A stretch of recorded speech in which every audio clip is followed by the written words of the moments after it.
Hi friends, Allison here with AJ's Inspired Life. I wanted to make a quick video for you guys to share with you my process in making another magazine, traveler's notebook, fauxbonichi, creative journal, whatever you want to call it. I have no idea.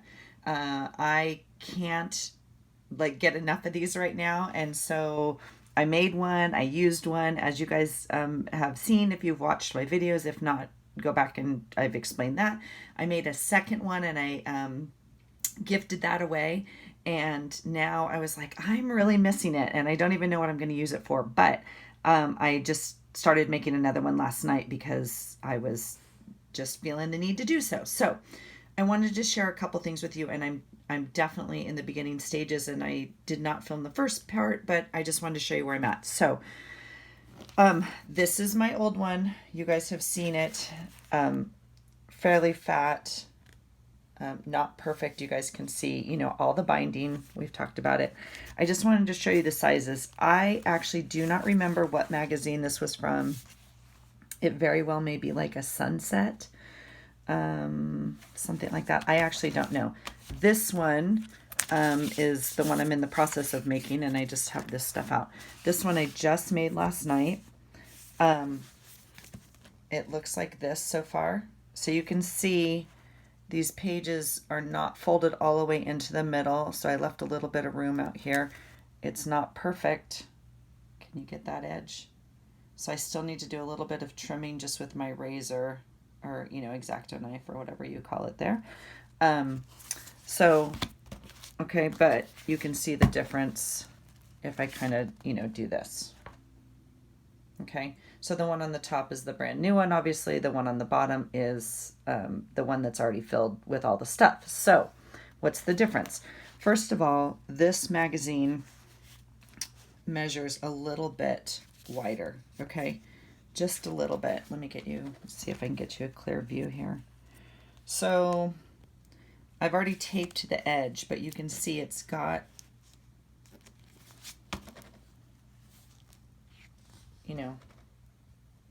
probably, well, it's hard because neither one's sit flat, but I'd say a full half an inch thicker, okay? If we want to get technical, I can try and do that for you guys here. Here's my handy dandy ruler. This one I'm going to measure at pretty much close to 4. It might be a little bit over 4 at some places. This one is clearly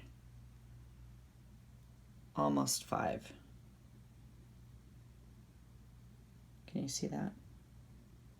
Okay.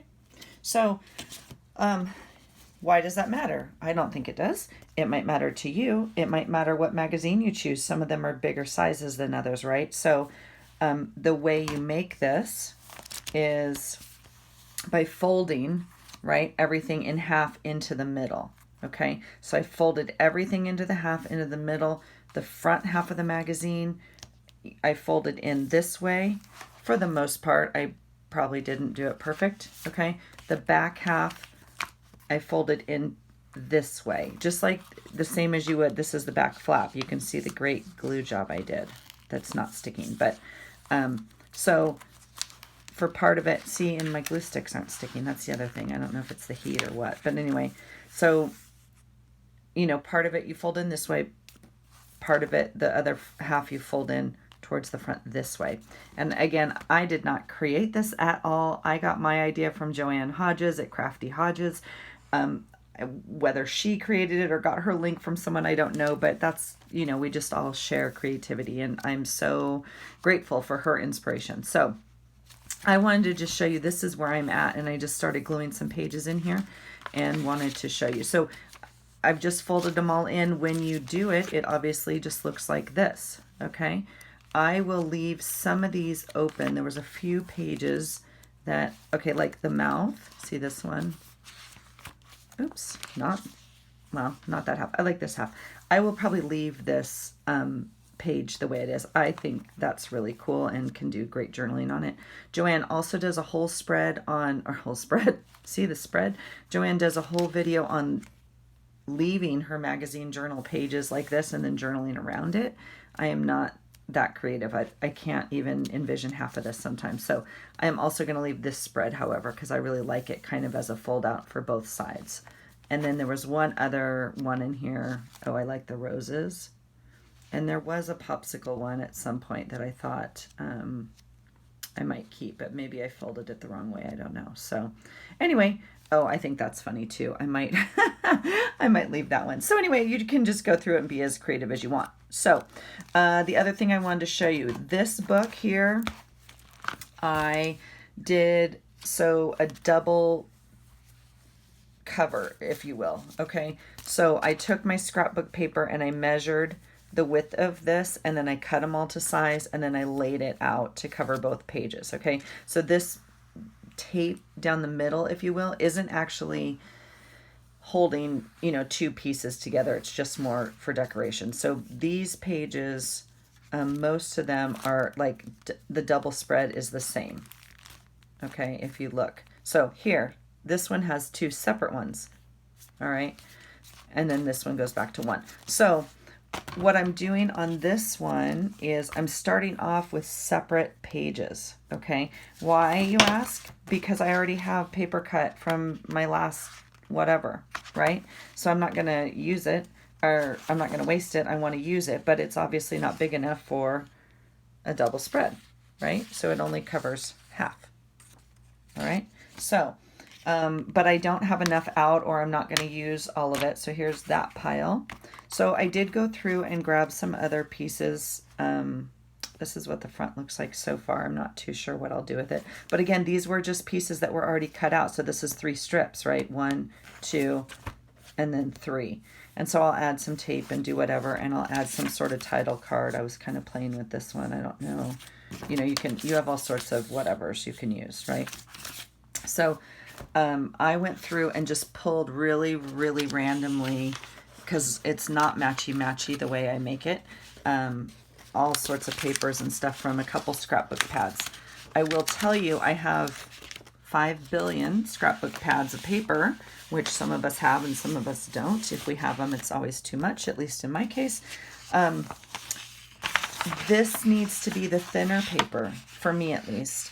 I have lots of pads of paper that are thicker cardstock, and I don't want to use that for this. I want to use this thinner paper because I'm folding so much of it into this book, and I still want the pages to turn, and I don't want it to be like unbearable. But look, it's already starting to get yummy. I can't explain it to you guys. I love the feel of this thick thing in my hand, and I just love the size of it, and it's just really usable. So that's why I'm going to make another one. But I don't want it to be too thick or too, I don't know, non-bendable. So this is all paper, the thinner papers from the, what I would call more inexpensive scrapbook paper pads, if you will. But I just love the variety of paper. So I was going to kind of just flip through and show you guys. I had some pinks and yellows and grays. I did pull a lot of things that I would consider a more simple background. I specifically pulled this one because it looks really horrible for me to work on. I can't even imagine. So I know I'm going to have to cover a lot of this with like journaling boxes or what. I don't even know what I'm going to use it for yet. But this one's hard for me.